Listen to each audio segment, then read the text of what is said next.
नमस्कार, मैं संदेश नेमा और आप देख रहे हैं खबर समय जगत। आइए नजर डालते हैं आज की ताजा तरीन खबरों पर।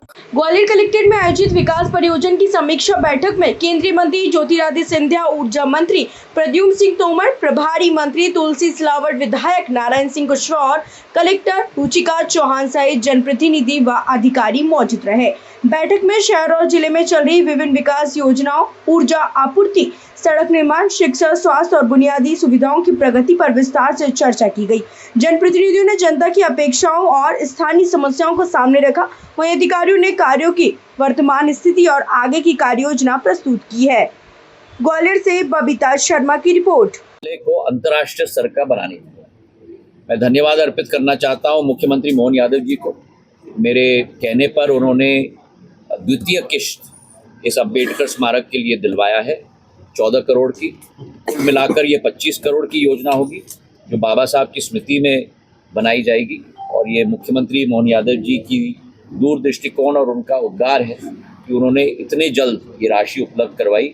इससे एक हॉस्टल का बिल्डिंग भी बन रहा है और एक साउंड एंड लाइट शो, जैसे किले का साउंड एंड लाइट शो है वैसे ही sound and light show Ambedkar स्मारक में भी बाबा साहब की स्मृति में बनाया जाएगा। आखिरी बात बाबा साहब अम्बेडकर की स्मारक के बारे में कि हमने कहा है कि ये स्थायी साधन तो 25 करोड़ का बन जाएगा, इसका मैनेजमेंट कौन देखेगा, इसमें कार्य पद्धति क्या होगी। तो मध्य प्रदेश सरकार या भारत सरकार की एक एजेंसी को हम ये दें, वहाँ क्लासेस चलनी चाहिए, करिकुलम होना चाहिए। और मैं तो ये सोचता हूँ कि हमारे प्रदेश के विश्वविद्यालयों के साथ टाई अप होना चाहिए कि जो व्यक्ति वहाँ जाके शोध करे, अनुसंधान करे, बाबा साहब की सीख सीखे, 15 दिन का या 1 महीने का कोर्स करे, उसको थोड़ा कुछ सर्टिफिकेट भी जीवाजी यूनिवर्सिटी या कोई और भी यूनिवर्सिटी के द्वारा प्रदान किया जाना चाहिए। तो कलेक्टर साहब को हमने प्रस्ताव भी दिया है और इस पर वो कार्य भी करेंगे और फिर अगले बैठक पे इस पर हम लोग चर्चा करेंगे कि एक बार वो इमारत बन जाए तो वो एक जीवित इमारत होनी चाहिए। ये नहीं कि संग्रहालय आपने बना दिया, मतलब वहाँ लोगों को जाना चाहिए, सीखना चाहिए बाबा साहब के बारे में, उनके सिद्धांतों के बारे में, उसके आधार पर ज्ञान भी ग्रहण करना चाहिए। तो ये 12वीं योजना है। इसके अलावा 4-5 मुद्दों पर हमारी चर्चा हुई। एक तो गजराजे मेडिकल कॉलेज जो सिंधिया परिवार के द्वारा स्थापित एक स्तंभ है ग्वालियर के लिए, इसके आधुनिकीकरण के लिए मुख्यमंत्री जी का इतना बड़ा दिल और इतना उद्गार रहा है। एक की आधुनिकीकरण और आधुनिकीकरण के लिए बनाई है।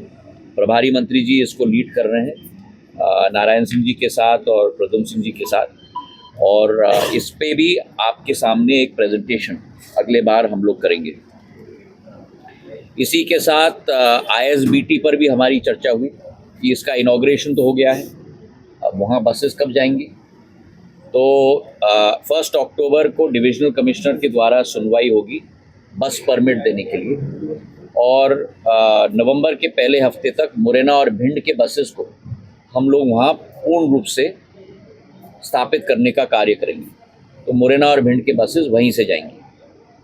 और आखिरी बात जो नारायण सिंह जी ने उठाई थी सब्जी मंडी की, उस पर भी हम लोग चर्चा कर रहे हैं कि सब्जी मंडी को हम लोग किस तरीके से आधुनिक बनाएं और कहाँ हम लोग बनाएं, इस पर भी हमारी चर्चा हुई है।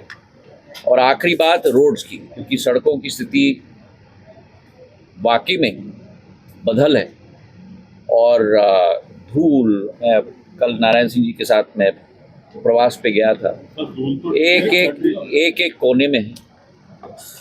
तो हमने इस पर करीब आधा घंटा चर्चा की है और प्रभारी मंत्री जी ने भी इस मुद्दे को उठाया है और ऊर्जा मंत्री जी ने भी।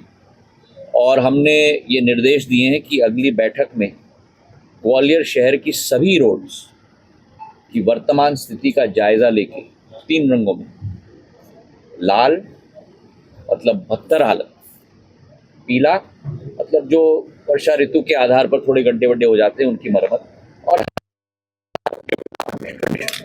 पूरा नक्शा बनना चाहिए पूरे शहर में।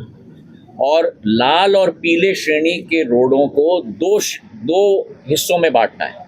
एक जहां सुएज और पानी की पाइपलाइन की प्रॉब्लम है जिसकी वजह से वहां कठिनाई है, और दूसरा जहां सुएज और पानी की पाइपलाइन की प्रॉब्लम नहीं है लेकिन फिर भी बदतर हालत है, तो तीव्र गति पर द्वितीय श्रेणी पर हम लोग जल्द से जल्द कार्य कर सकते हैं।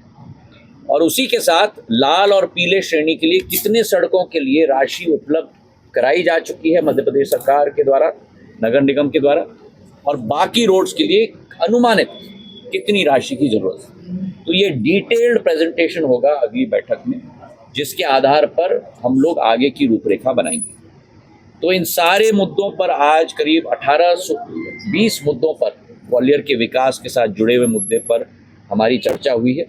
बहुत सार्थक, जैसे मैंने कहा, सकारात्मक चर्चा, हल निकालने की चर्चा, और आगे जाकर शेजवलकर साहब, शोभा सिकरवार जी, मनोज तोमर जी, ऊर्जा मंत्री जी, नारायण सिंह जी, तुलसी सिलावट जी, सब लोग इन 4-5 मुद्दों पर बैठकर आगे की रूपरेखा बनाएंगे, जिसके आधार पर इन 4-5 महत्वाकांक्षी योजना, चंबल की पानी, एलिवेटेड रोड, सड़कों की स्थिति और सुएज। ऐसी और रोचक खबरों के लिए जुड़े रहिए खबर समय जगत के साथ। नमस्कार।